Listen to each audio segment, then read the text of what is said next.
अस्सलाम वालेकुम। उम्मीद है सब लोग खैरियत से होंगे। आज इंशाल्लाह हम pure mathematics 2 and 3 A2 level उसके जो डिफ्रेंशिएशन हमने स्टार्ट की है, डिफ्रेंशिएशन का लेक्चर नंबर 5। इस लेक्चर नंबर 5 के अंदर हम नए रूल्स पढ़ेंगे। अभी तक हमने ऐसे रूल्स पहले नहीं पढ़े। इस दफ़ा हम ट्रिग्नोमेट्रिक फंक्शंस को डिफरेंशिएट करेंगे। साइन को कैसे डिफरेंशिएट करते हैं, कॉस को कैसे डिफरेंशिएट करते हैं, टैन को कैसे डिफरेंशिएट करते हैं। मैं जब खुद ए लेवल्स में था ना, मुझे बड़ा तंग किया था इस चीज़ ने। ओ यार, ये क्या साइन बन जाता है, ये क्या कोसिकेंट आ जाता है बीच में, ये कैसे डिफरेंशिएट करते हैं इसको। तो मेरी कोशिश अब ये है कि मैं जितना आसान तरीके से और जितनी ज़्यादा से ज़्यादा सिचुएशंस को आपके सामने कवर कर सकूं, आप लोगों के सामने एक्सप्लेन कर सकूं, ताकि एक दफ़ा जब आप ये आज वीडियो देख लें तो उसके बाद साइन, कॉस और टैन को कभी आप लोगों को डिफरेंशिएट करने में, अगर वो किसी फंक्शन में आ जाएँ, किसी इक्वेशन के अंदर आ जाएँ, तो आपको कोई भी इशू ना हो। आप लोग इसको देख के घबराएं नहीं कि यार ये कैसे करना है। स्टार्ट करते हैं। देखें, रूल हमारे पास ये है कि जब भी साइन को डिफरेंशिएट करेंगे ना, तो साइन की जगह कॉस आ जाएगा। कॉस को डिफरेंशिएट करेंगे तो उसकी जगह नेगेटिव साइन एक्स आ जाएगा। और जब टेन एक्स को डिफरेंशिएट करेंगे तो हमारे पास सीकेंट स्क्वायर एक्स आ जाएगा। ठीक है, साइन को डिफरेंशिएट किया, कॉस आ गया। कॉस को डिफरेंशिएट किया, नेगेटिव साइन एक्स आ गया। टेन को डिफरेंशिएट किया तो सीकेंट स्क्वायर एक्स आ गया। ये तो हमारा वैसे बेसिक रूल्स। अब सिर्फ यहाँ तक बात ख़त्म नहीं होती। असल में हमारे पास एक चीज़ नहीं है। मैं आपके सामने यहाँ पे लिख रहा हूँ साइन एक्स, 1 2 3। कितनी चीज़ें हमारे पास? 1 2 3। ये 1 क्या है यहाँ पे? 1। साइन का कॉफिशिएंट क्या है? 1 है ना। कॉफिशिएंट है, साइन है और एंगल है। असल में ये तीनों चीज़ें पार्ट प्ले कर रही हैं चेंज करने में। कैसे? जब भी आप किसी ट्रिग्नोमेट्रिक फंक्शन को डिफरेंशिएट करेंगे ना, अब साइन की जगह लिखा जाएगा कॉस। साइन की जगह कॉस लिख दिया। ये कॉस एक्स बना कैसे? एक्स को, जो एंगल है ना, एंगल को डिफरेंशिएट करना है।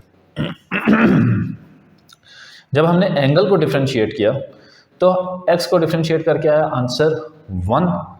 1 को मल्टीप्लाई कर दिया कोएफिशिएंट के साथ। एंगल का डेरिवेटिव मल्टीप्लाई किसके साथ? कोएफिशिएंट के साथ। तो वो 1 रह गया और एंगल एज इट इज़ हमारे पास आंसर आता है cos x। ठीक है, तो इसका आंसर आ जाता है cos x। मतलब ये कि दो चीज़ें हैं। एक, डेरिवेटिव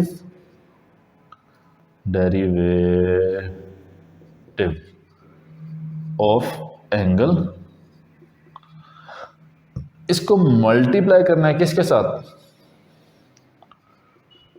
कोएफिशिएंट के साथ।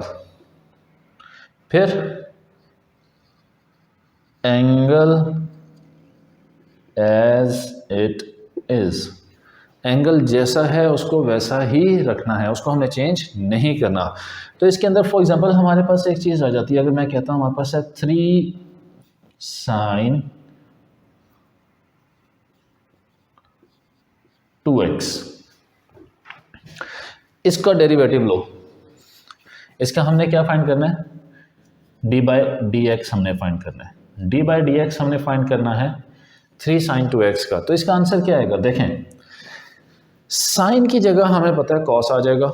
साइन की जगह कॉस आ गया, है ना। यही रूल है ना, साइन की जगह क्या आएगा? कॉस। साइन की जगह कॉस आ गया। Angle as it is, angle as it is आ गया। अब जो कोएफिशिएंट है ना, वो चेंज हो जाता है। कोएफिशिएंट कैसे चेंज होगा? डेरिवेटिव ऑफ एंगल, एंगल का डेरिवेटिव 2x है एंगल, तो 2x का डेरिवेटिव ले, हमारे पास आंसर आता है 2। उसको मल्टीप्लाई कर दिया 3 के साथ, तो आंसर आ गया 6। तो ये हमारे पास आंसर है 6 cos 2x। एक और एग्जांपल करते हैं। कहते हैं जी डेरिवेटिव फाइंड करें। एग्जामिनर फनकार बन रहा था, ज़्यादा उसने मुश्किल क्वेश्चन देने की कोशिश की है। cos of 3x plus pi by 2। तो उसने कहा कि किसी तरह वो हम स्टूडेंट्स को फंसा लेगा, लेकिन हम स्टूडेंट्स भी जो हैं ज़रा तैयारी के साथ आए हैं। क्या करेंगे? कॉस को डिफरेंशिएट करें तो क्या आंसर आता है? माइनस साइन, कॉस की जगह जब डिफ्रेंशिएट किया तो माइनस साइन आ गया। Angle as it is, okay, जो एंगल है वो as it is 3x plus pi by 2। Derivative of angle, derivative of angle 3x plus pi by 2, इसका डेरिवेटिव लें तो आंसर क्या आएगा? 3 आएगा। पाई बाय 2 से कंफ्यूज नहीं होना, 90 से कंफ्यूज नहीं होना, 45 से कंफ्यूज नहीं होना। ये क्या है? ये एक कांस्टेंट है। तो जो कांस्टेंट होता है वो सिंपल, उसको जब डेरिवेटिव लेते हैं वो क्या होता है? 0। तो यहाँ पे डेरिवेटिव लिया तो क्या आया आंसर? 3। 3 को मल्टीप्लाई किया 4 के साथ, आंसर क्या आ गया? 12। तो ये कोफिशिएंट था ना, तो हमारे पास बन गया -12 sine 3x plus pi by 2। Differentiate कर लिया हमने, ठीक हो गया। अब मैंने क्या कहा था कि जितने लॉज हम पहले पढ़ चुके हैं, रूल्स हम पढ़ चुके हैं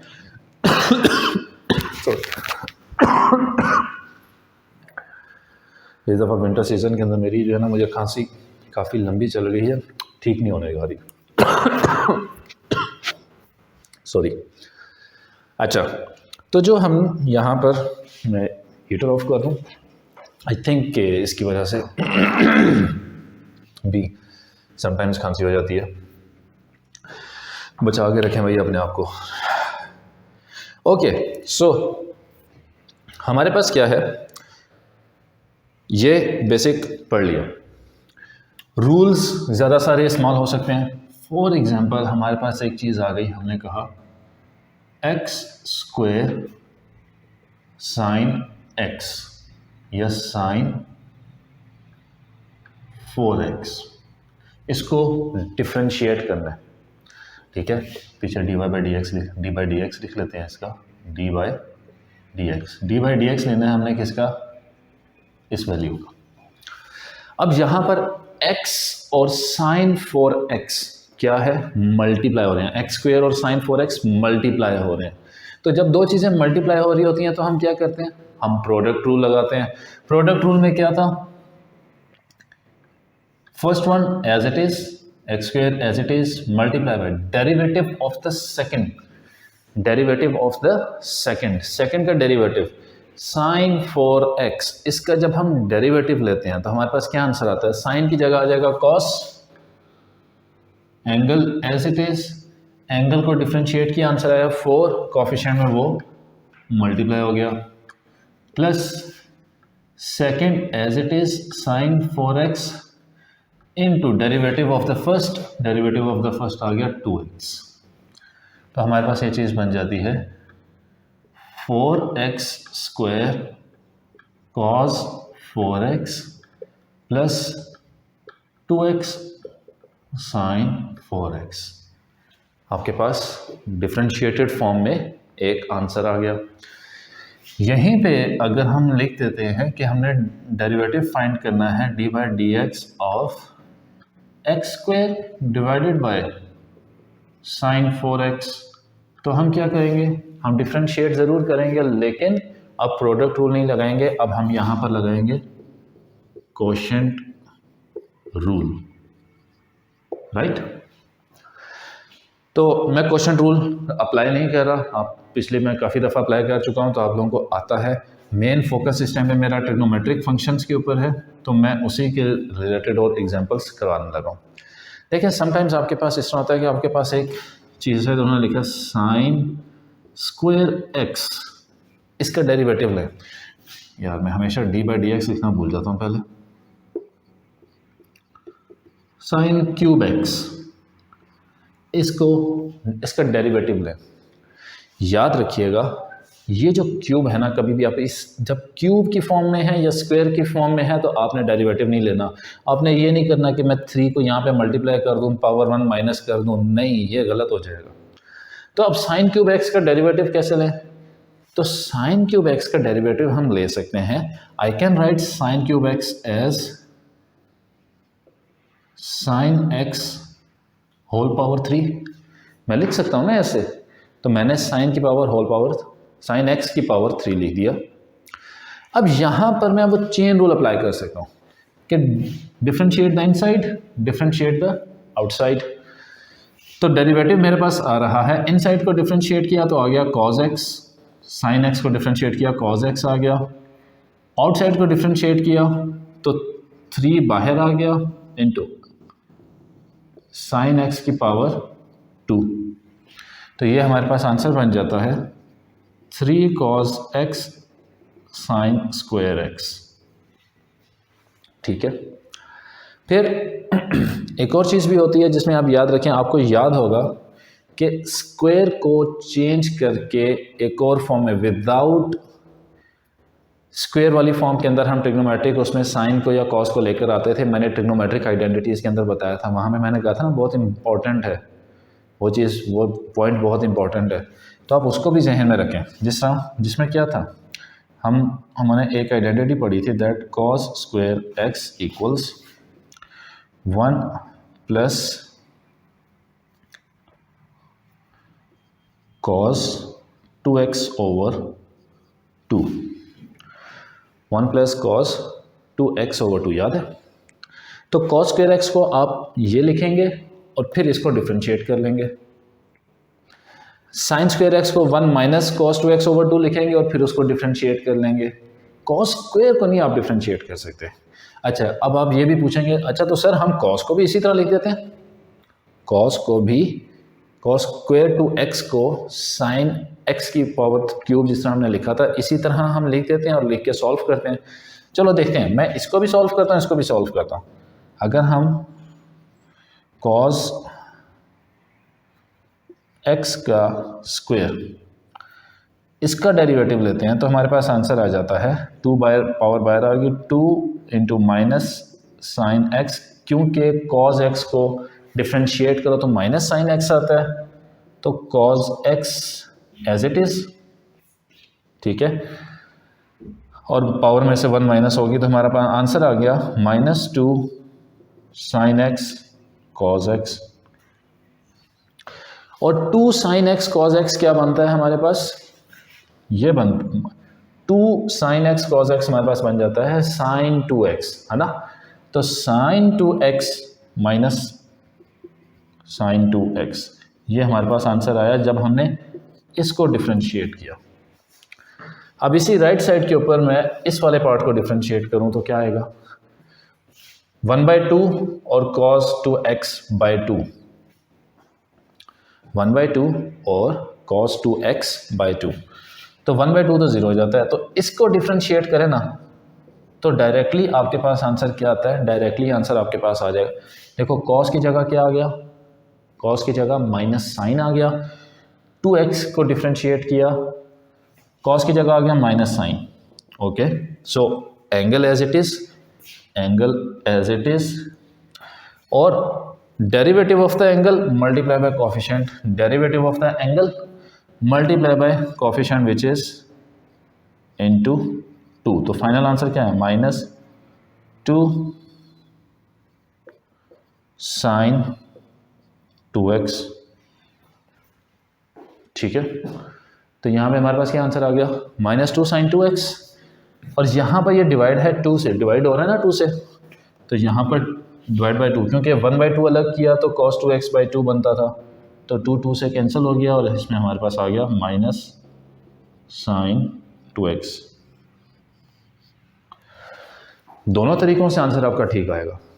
अब फिर मैं इस फॉर्म में आपको क्यों लेके जा रहा हूँ और मैं इस फॉर्म में क्यों नहीं रख रहा हूँ, देखें उसकी वजह एक ये है, आपको दोनों तरीके आने चाहिए, दोनों फॉर्म्स आने चाहिए, क्योंकि A2 के अंदर वो न सिर्फ फाइंड करने को नहीं कहता कि ग्रेडियंट फाइंड कर लें, डिफरेंशिएट कर लें, differentiate with respect to x, या वो ये नहीं कहता कि हमने coordinates of the stationary point find, सिर्फ ये चीज़ें नहीं होती। वो अक्सर क्वेश्चन के अंदर आपको ये कहता है शो दैट, ये चीज़ है, इसको शो करोगे ये चीज़ बनाई जा सकती है। जब वो चीज़ दूसरी चीज़ बनाई जा सकती हो तो फिर आपको सारे पाथवेज आने चाहिए, आपको पता होना चाहिए कि मैं cos स्क्वायर x को इस तरह लिख के भी आंसर लेकर आ सकता हूँ और 1 प्लस cos 2x को लिख के भी आंसर लेकर आ सकता हूँ। अब हो सकता है कि उन्होंने कोई ऐसी चीज़, कोई ऐसी स्टेटमेंट वो दे दें जिसके अंदर आपने शो करना हो और जिसमें इस पॉइंट तक आना हो, तो एट द एंड इधर इस साइड से भी पहुंच जाएंगे आप, ऐसी बात नहीं है, लेकिन different views, different state of mind, different pathways आपको पता होने चाहिए। ठीक हो गया। एक और एग्जांपल करते हैं, फिर हम अगले क्वेश्चन की तरफ आते हैं। एक्सपोनेंशियल फंक्शंस, आपको वो लाजमी तो नहीं है कि सिंपल फॉर्म के अंदर रखे, वो ये तो कह सकते हैं 2e to power sin x, इसका डेरिवेटिव लें। तो इसका जो डेरिवेटिव आएगा हमारे पास वो क्या आएगा।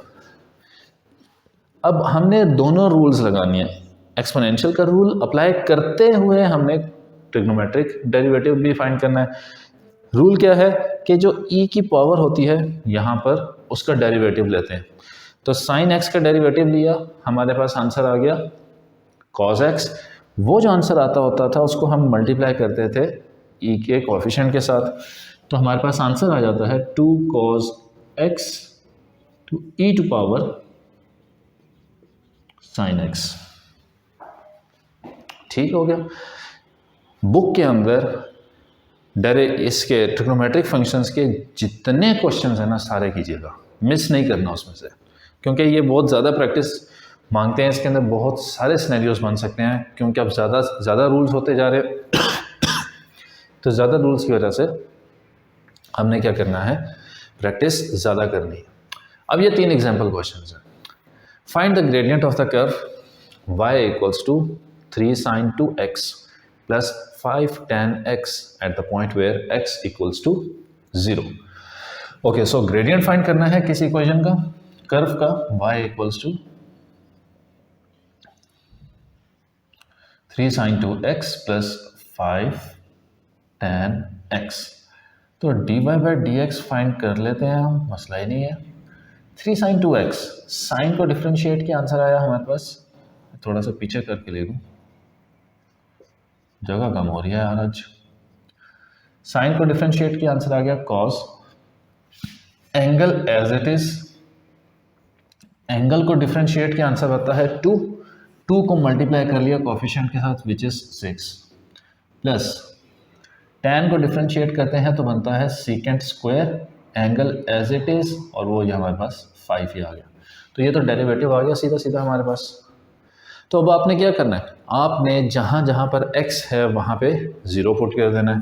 तो जहाँ जहाँ पर x है वहाँ पे 0 पुट करें तो क्या आंसर आता है, 6 cos 2 into 0 plus 5 secant square और 0, 5 secant square 0। Okay, cos of 0 is 1, ये 2 भी 0 से मल्टीप्लाई होकर 0 हो गया, cos ऑफ 0 इज़ 1, 6, ये 6 रह जाता है हमारे पास, प्लस, और सेकेंड का मतलब क्या है, सेकेंड ऑफ 0 इज़ मतलब सेकेंड स्क्वायर 0। सेकेंड स्क्वायर का मतलब क्या होता है, 1 बाय कोसेकेंड स्क्वायर, और कोसेकेंड 0 क्या होता है 1, तो 1 का स्क्वायर भी 1, तो ये आ जाता है हमारे पास 5, तो आंसर आ गया 11। ये हमारे पास इंग्रेडिएंट आ गया। ठीक है, जगह हमारे पास बच गई है। यहाँ पे मैं यहाँ पे सोच रहा था कि नेचुरल लॉग को किस तरह यूज़ करके मैं इसमें बता दूँ। एग्जांपल हम नेचुरल लॉग की भी कर लेते हैं। अगर ln की फॉर्म के अंदर ln ऑफ 2 cos 6x हमारे पास आ जाता है, और इसका हमने क्या फाइंड करना है, d by D x, derivative find करना है। तो हम कैसे फाइंड करेंगे, हम सिंपल ही करेंगे, नेचुरल लॉग का रूल लगाएंगे। नेचुरल लॉग का रूल क्या है, डेरिवेटिव फाइंड करो इसका, 2 cos 6x, इसका डेरिवेटिव फाइंड करें, क्या आंसर आता है, इसका आंसर आता है हमारे पास, cos को डिफ्रेंशिएट किया तो आ गया minus sine, angle as it is 6x। इसके साथ फिर हम मल्टीप्लाई किसको करेंगे, कोफिशिएंट में मल्टीप्लाई कर देंगे डेरिवेटिव ऑफ द एंगल। 6 का डेरिवेटिव लिया, 6x का डेरिवेटिव लिया तो that is 6 multiply by 2 is 12, whole divided by the function as it is, assuming कि आप नेचुरल लॉग का रूल भूले नहीं हैं। अगर भूल गए हैं तो अभी ज़्यादा टाइम नहीं गुजरा है, हमने उसका लेक्चर अपलोड किए हुए, तो आप उसको 2 cos 6x 2 1 ज़ा 2 6 ज़ा सिंपलेस्ट फॉर्म के अंदर लिखना आंसर आपने, तो -6 sin 6x over cos 6x। ठीक हो गया। Next question, find the exact value of the gradient of the curve y equals to 2 sin 3x minus 4 cos x at the point π/3, -2। अब ये जो एग्जैक्ट वाली बात होती है ना, क्वेश्चन आ भी जाते होंगे तो सर एग्जैक्ट खुद से फाइंड करना क्या है, कैलकुलेटर है जस्ट पुट करेंगे उसके अंदर। ठीक भाई, ये क्वेश्चंस हैं प्रैक्टिस करने के लिए, ठीक है, आपको पता होना चाहिए, आने चाहिए ये वाले क्वेश्चंस भी। एग्जैक्ट वैल्यू ऑफ अब y equals 2 sin 3x minus 4 cos x, 2 sin 3x minus 4 cos x, derivative लेना है ना। Exact value of the gradient, gradient क्या होता है, dy बाई dx। अब जो dy बाई dx है इसका डेरिवेटिव फाइंड किया, साइन को डिफ्रेंशिएट करें तो आंसर आता है cos, angle as it is तो angle as it is, angle का डेरिवेटिव लिया वो क्या होता है 3, कोफिशिएंट से मल्टीप्लाई कर दिया तो आ गया 6, माइनस कॉस को डिफ्रेंशिएट किया तो आया minus sine, angle as it is तो एंगल की डेरिवेटिव है भी 1 तो यहाँ पे आ गया -4। तो अब इसको हम सॉल्व करते हैं तो विच is 6 cos 3x plus 4 sin x। अब π/3 है वैल्यू, देखो एंगल चल रहा है ना, तो एंगल के अंदर तो एंगल वाली वैल्यूज ही आएंगी, 40 डिग्रीज 30 डिग्रीज 45 90, तो π/3 का मतलब 60 होता है। तो हम यहाँ पे 6 cos 3 इंटू π/3 प्लस 4 sin π/3। तो इसमें आंसर क्या आता है हमारे पास, अब 3 से हो गया cancel, cos pi cos of 90, आपको याद है इसके अंदर cos का ग्राफ 90 डिग्रीज पे क्या आंसर आता था 0, तो ये तो सारी वैल्यू ही क्या हो गई 0 हो गई। अब रह गया हमारे पास सिर्फ 4 sin π/3।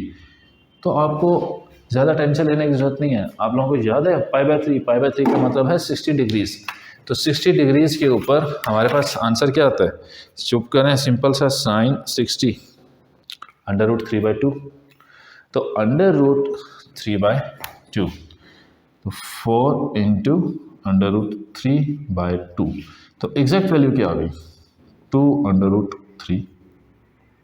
ये हमारे पास ग्रेडियंट आ गया, dy/dx एग्जैक्ट वैल्यू आ गई, टेंशन परेशानी कोई नहीं, ना लेनी ना देनी किसी को, ठीक है, और ना किसी को लेने देनी। Third question, the curve has equation y equals to cos 2x plus 4 sin 2x plus 1 for x is greater than equals to 0 and less than equals to pi, find the coordinates of the stationary point of the curve.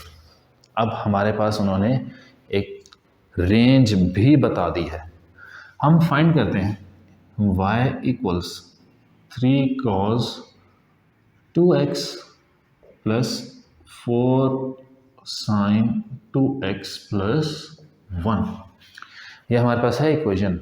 हमने stationary point के coordinates find करने हैं ना, तो उसके लिए हमें derivative find करना होगा, dy/dx फाइंड करेंगे, cos को डिफ्रेंशिएट किया तो माइनस साइन आता है और एंगल एज इट इज होता है, और एंगल के डेरिवेटिव लें 2 × 3 6 प्लस साइन को डिफ्रेंशिएट किया तो cos आता है, तो और एंगल एज इट इज आता है, एंगल को डिफ्रेंशिएट किया 2 × 4 इज 8 और 1 को डिफ्रेंशिएट करो तो 0, क्योंकि 1 क्या है एक कांस्टेंट है।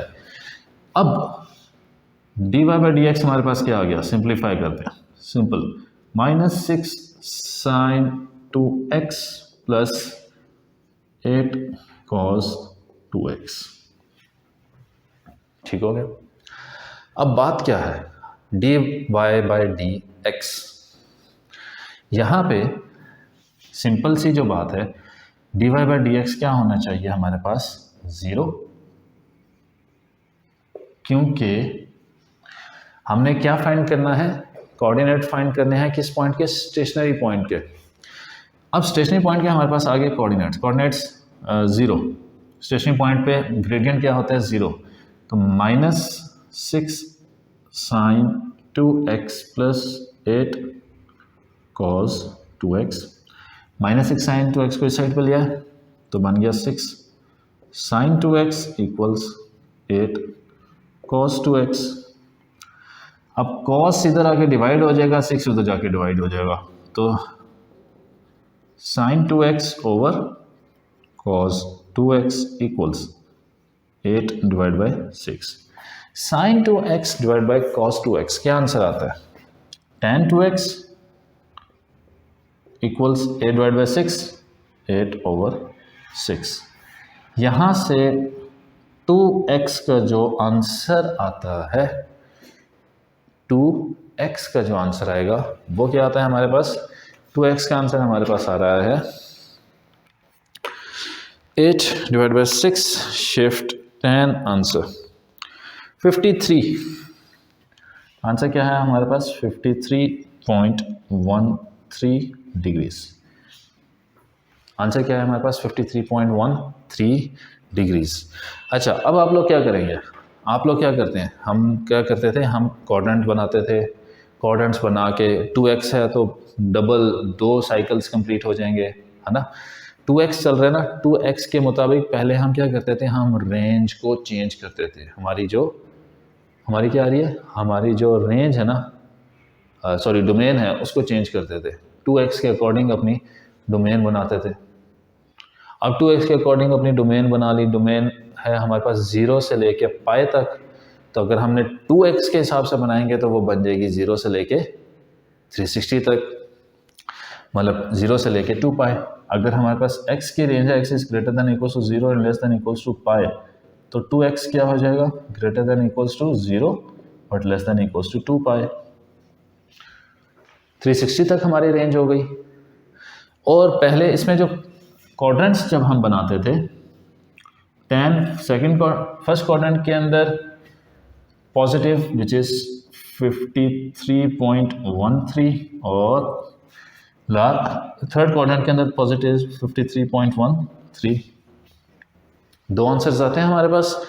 एक आंसर हमारे पास आ रहा है 2x इक्वल्स 53.13 और दूसरा आंसर हमारे पास आ रहा है 2x इक्वल्स 180 प्लस 53.13 कितना होता है, 233.13।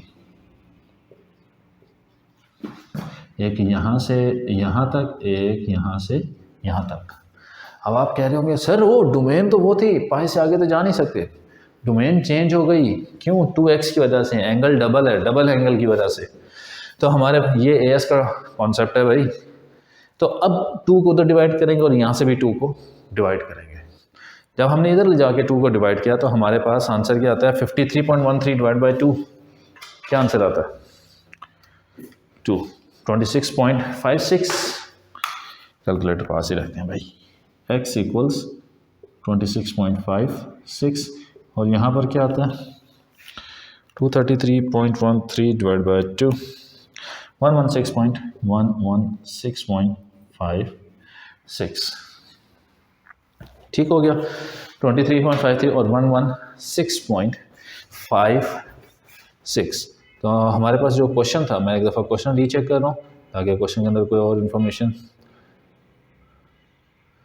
ठीक है, हमारे पास find the coordinates of the stationary. मुझे इस क्वेश्चन के अंदर और क्वेश्चन के अंदर ना सिर्फ एक चीज़ तंग करी थी, वो क्या था कि मेरे पास स्टेशनरी पॉइंट्स के इस डोमेन के अंदर 2 स्टेशनरी पॉइंट्स आ रहे हैं और यहाँ पे क्वेश्चन में मैंने लिखा हुआ है पॉइंट, एक पॉइंट, तो 2 आ रहे हैं, उधर एक पॉइंट लिखा हुआ, तो मैं इसलिए चेक करने गया था कि क्या मैंने क्वेश्चन ठीक कॉपी किया, तो नहीं, पॉइंट्स ही हैं।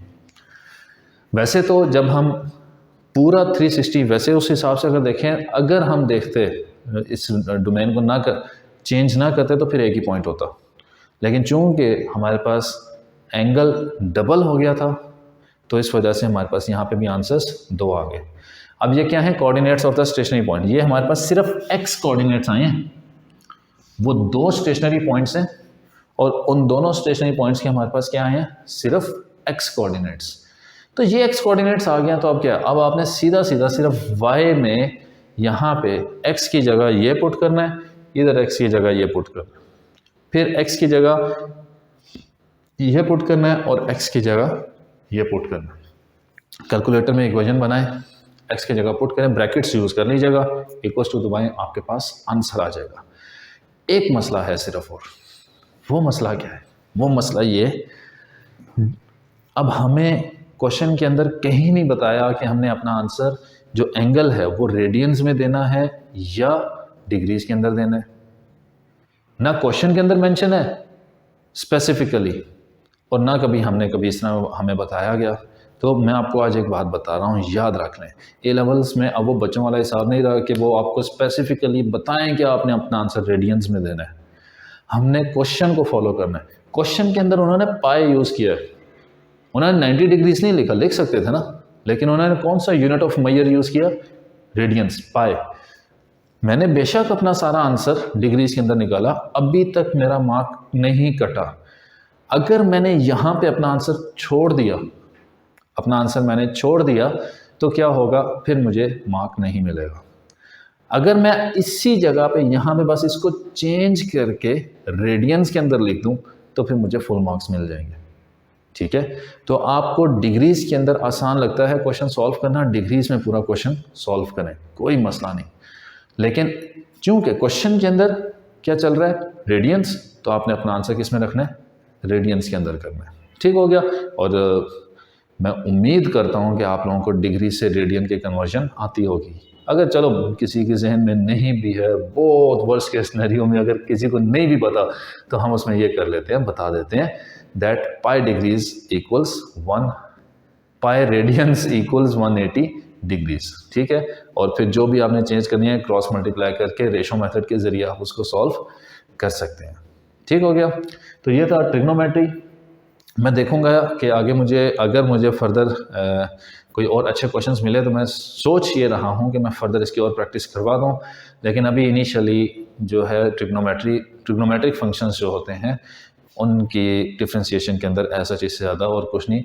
असल में ये इससे रिलेटेड मिला के इतने सारे सिनेरियोज बन करते हैं, दिल कर रहा था कि वो भी कर लूँ कवर, वो भी कवर कर लूँ, लेकिन इंशाल्लाह आहिस्ता आहिस्ता वो भी मैं प्रैक्टिस, और आगे फिर जब एक दफ़ा सिलेबस कंप्लीट हो जाएगा तो फिर मैं क्या करूँगा, फिर मैं वीडियोज़ क्वेश्चंस की बना के अपलोड करना शुरू कर दूंगा, ताकि आप लोगों को क्वेश्चंस की प्रैक्टिस करना भी साथ साथ जो भी आए स्टूडेंट्स वगैरह वो प्रैक्टिस कर सकते हो, ताकि कोई क्वेश्चन अगर वो उनको नहीं मिल रहा कहीं पे, वो सॉल्व कर रहे हैं, उनको समझ नहीं आ रही, तो मेरी उसकी भी वीडियो मौजूद हो कि मैं उसको कैसे क्वेश्चन को सॉल्व कर रहा हूँ, किस तरह एक्सप्लेन कर रहा हूँ। ठीक हो गया। तो अगले लेक्चर तक के लिए मुझे दें इजाज़त, ख्याल रखें, अल्लाह हाफिज़।